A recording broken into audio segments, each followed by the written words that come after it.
안녕하세요. 트레이더FX입니다. 한 주 동안 잘 지내셨습니까? 저는 어제 증권사를 SK증권으로 변경했습니다. 그동안 KB증권을 사용했었는데 최근에 SK증권에서 주식을 이관하면 돈을 준다길래 어제 모든 종목을 SK증권 계좌로 이관을 했습니다. 네, 그래서 화면을 보시면 이렇게 100만원 이상 거래 시 4만원 지급, 그리고 10억원 이상 이관 시 100만원, 세금 22%를 떼고 실수령으로는 78만원을 지급한다고 합니다. 그래서 다 합쳐서 10억원을 이관하고 100만원을 거래하면 이렇게 82만원을 준다고 합니다. 사실 이번이 처음이 아니고 저는 몇 개월마다 증권사를 계속 변경하면서 사용하고 있습니다. 사실 증권사 HTS는 거의 다 비슷하고 주식을 이관만 하면 돈을 준다는데 안 할 이유가 없는 것 같습니다. 좀 웃긴 사실은 한 증권사에 있으면 혜택이 거의 없지만 이렇게 계속 옮겨 다니면 몇 번을 돌아와도 혜택을 준다는 것입니다. KB증권도 이번에 떠나는 게 두 번째이고 내년에 또 돌아올지도 모르겠습니다. 인터넷 통신사를 3년마다 바꿔야 혜택이 있는 것하고 약간 비슷하다고 생각하시면 됩니다. 네, 그래서 이게 SK증권 HTS입니다. 지난주에 이어 이번 주에도 큰 변동이 있었습니다. 오늘 저희 주식 자산은 지난주에 비해 1억 932만원 감소한 12억 2552만원으로 마감했습니다.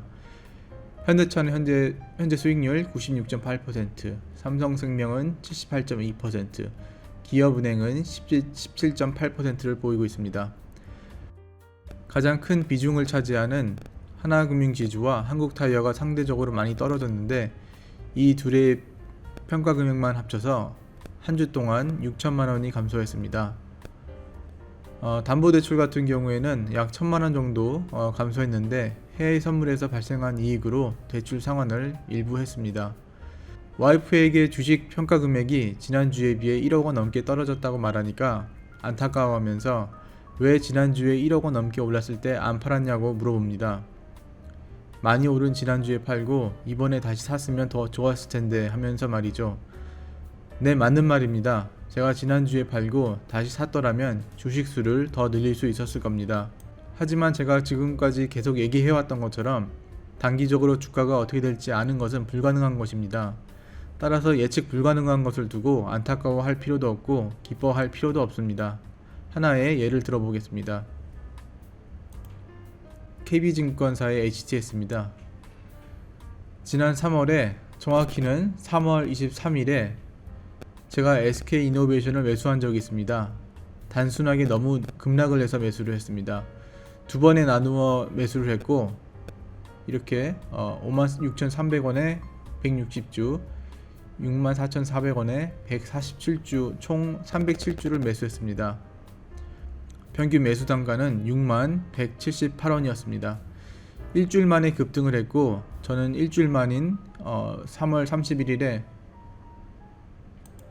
45.7%의 수익률로 매도했습니다. 왜냐하면 당시 정제 마진도 안 좋았고 전망도 좋지 못했기 때문입니다. 물론 2020년 8월 21일 현재도 정제 마진은 매우 안 좋습니다. SK이노베이션의 오늘 종가는 15만 5천원입니다. 지금까지도 들고 있었더라면 수익률 157.5%를 기록했을 겁니다. 하지만 전혀 안타까워할 필요가 없습니다. 정제 마진은 여전히 좋지 못하고 2차 전지 분야에서 갑자기 흑자가 날 가능성은 희박합니다. 아마 3분기도 SK이노베이션은 영업 적자가 발생할 가능성이 매우 높습니다. 결론적으로 예측 불가능한 주가의 단기적인 변동에 의해 일희일비할 필요가 없습니다. 우리가 봐야 할 것은 주가가 기업의 가치에 비해 저평가되었느냐일 뿐입니다. 저평가되어 있다면 매수한 이후에 인내심을 가지고 지켜볼 뿐입니다. 이번 주에 꽤 떨어졌다고 말씀드린 한국타이어에 대해 이야기를 해볼까 합니다. 기사를 한번 살펴보도록 하겠습니다. 타이어 3사 상반기 영업이익 1251억원, 전년비 64.9% 감소. 네, 그래서 한국타이어는 상반기 매출이 작년에 비해 마이너스 17.2%, 영업이익 같은 경우에는 작년 상반기에 비해서 마이너스 28.5% 수준을 보였습니다.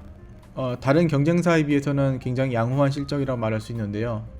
특히 금호 타이어 같은 경우에는 현재 경영 상황이 매우 안 좋아서 파산을 할 수도 있는 상황입니다. 넥센 타이어 같은 경우에는 매출은 마이너스 25%를 기록했고 영업이익은 마이너스 97.4%를 기록했습니다. 올해 상반기 같은 경우에는 코로나라는 큰 사태가 있었음에도 불구하고 한국 타이어는 상대적으로 굉장히 양호한 실적을 보였다는 것을 볼 수 있습니다. 제가 한국 타이어를 매수한 이유는 사실 제가 중동 이곳에 살면서 타이어가 얼마나 중요한지 깨달았기 때문입니다. 이곳 중동의 뜨거운 온도 그리고 열악한 도로 상황으로 고속도로 주변을 보면 타이어 파편 조각이 엄청나게 널브러져 있습니다. 저 또한 타이어 공기압도 수시로 확인하고 타이어 스레드가 남아있더라도 표면에 크랙이나 불룩한 부분이 관찰이 되면 즉시 타이어를 교체하고 있습니다. 타이어 산업은 내연기관 자동차이든 향후 전기차가 주류가 되든 계속 이어질 것입니다. 그리고 시간이 지나면 자동차는 그대로 쓰더라도 타이어는 계속 교체를 해야 하는 소모품입니다. 이게 바로 제가 한국 타이어 주식을 매수하게 된 계기입니다. 기사 하나를 더 살펴보도록 하겠습니다. 8월 18일자 기사고요. 배터리만큼 중요한 전기차 타이어, 한국 타이어 글로벌 EV 타이어 시장 선도, 포르쉐 타이칸 테슬라 모델 3 신차용 타이어 공급, 품질 기술력 인정받은 것, 전기차 경주대회 공식 타이어 선정. 이런 가운데 전기차 시대를 맞아 배터리만큼 중요하지만 잘 알려지지 않은 부품이 있어 눈길을 끈다. 해당 부품은 타이어다. 배터리와 마찬가지로 타이어 역시 차량 성능과 안전을 좌우하는 요소다. 전기차 역시 차 특성에 최적화된 타이어가 장착되어 주행 성능과 효율 등을 극대화할 수 있다. 또한 타이어 역시 국내의 배터리 3개 업체처럼 한국 타이어 앤 테크놀로지가 글로벌 전기차 타이어 시장을 선도하고 있는 것이다. 기사에서 보신 것처럼 한국 타이어는 전기차 시대를 대비하여 이미 준비를 하고 있고 규모도 세계적인 타이어 회사입니다.